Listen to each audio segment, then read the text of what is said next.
ഉടമ്പടിയുടെ കുറേ കാര്യങ്ങൾ, അതിൻ്റെ ഒരു ബയോളജി, ജീവശാസ്ത്രം, അതിൻ്റെ ഓരോ അവയവങ്ങളും ഘടകങ്ങളൊക്കെ നമ്മൾ പഠിച്ചുകൊണ്ടിരിക്കുന്നത്. അതായത് ഉടമ്പടിയുടെ ലക്ഷ്യം ഉടമ്പടി തന്നെയാണ്, അല്ലെങ്കിൽ നമ്മൾ ആരുമായിട്ട് ഉടമ്പടി ചെയ്തിരിക്കുന്നുവോ ആ ദൈവം തന്നെയാണ് ഉടമ്പടി ലക്ഷ്യം. ബൈബിൾ എന്ന് പറയുന്നത് ഏത് തരത്തിലുള്ള മാനുഷികമായ ബലഹീനതയിൽ ഇരുട്ടിൽ കിടക്കുന്നവർക്കും ഒരു പ്രത്യാശയാണ്.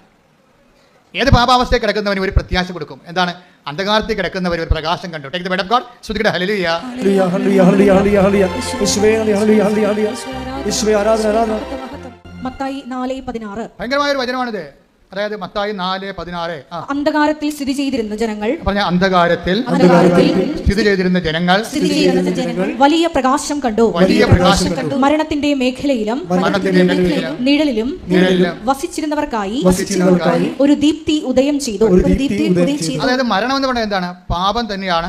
പാപത്തിന്റെ ശമ്പളം മരണം. അതാണ് പാപത്തിന്റെ ശമ്പളം മരണം. സ്തുതിക്കട്ടെ. ഹല്ലേലൂയ. ഹല്ലേലൂയ ഹല്ലേലൂയ. യേശുവേ ആരാധന.